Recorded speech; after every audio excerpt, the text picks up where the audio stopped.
President, Senator Morgan. before she leaves the floor, I just want to say that the senator from Minnesota has been relentless in terms of standing up for folks who are just trying to get a fair shake on their premiums. I've been doing this since my days with the Gray Panthers, and I know what it means to be persistent. That defines Senator Klobuchar, and I thank her. I'm pleased to be working with Senator Warner and Senator Ossoff. I see Senator Kaine here, because all of us want to make sure we lower health care costs for American families. Today, the Senate's going to vote to repeal a host of damaging policies that Donald Trump, Robert Kennedy, and Dr. Oz have unleashed on Americans who are unsuspecting. People who are just trying to get by in tough times are going to get hammered. And from the day Donald Trump was sworn in, this administration made attacking Americans' health care their top priority. Last summer, Republicans in Congress rammed through a massive bill to give tax breaks to billionaires and giant corporations while making the largest health care cuts in American history. At the same time, the Trump administration used the Byzantine federal rulemaking process to double down on these efforts by finalizing the rule that all of us on this side of the aisle are working to repeal today. The harmful changes made by the Trump administration come down to one proposition: it's okay to have more red tape, and it's just fine to increase health care costs. That's the exact opposite of our agenda, which is to focus on affordability and making the American health care system simpler.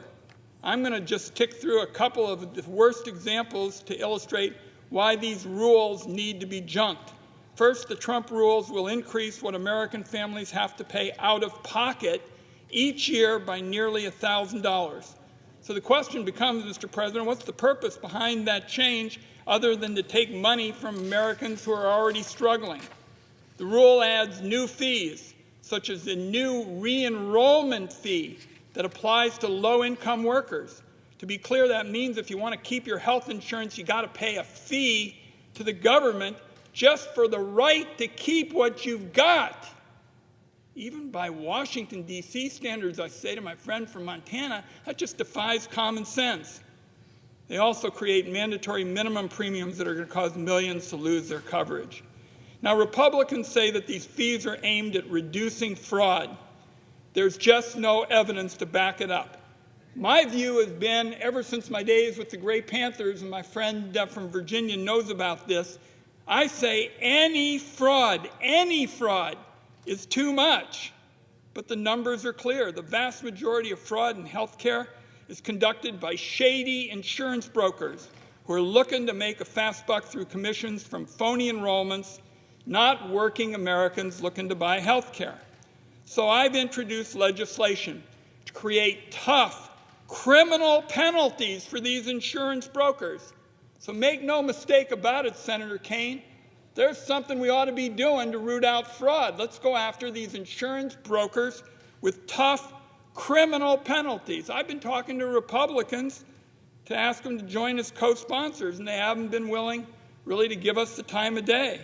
Instead of going after fraud where it exists, Donald Trump and Republicans create barriers that are going to trip up Americans trying to navigate a health care system that's just too complicated. Beyond fees and higher premiums, the Trump rule also adds new verification checks and enrollment rules that amount to an enormous heap of red tape. These red tape measures, according to authorities who've analyzed it, is going to create 15 million hours of paperwork.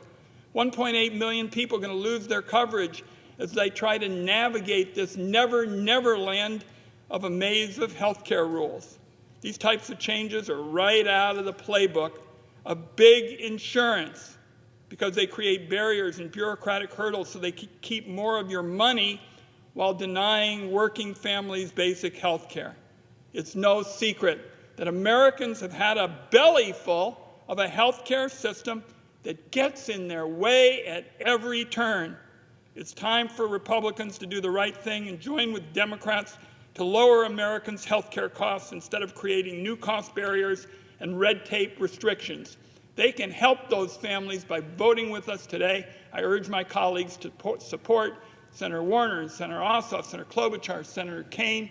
We're all here for one purpose: less bureaucracy, less red tape, lowering premiums for families. I yield the floor.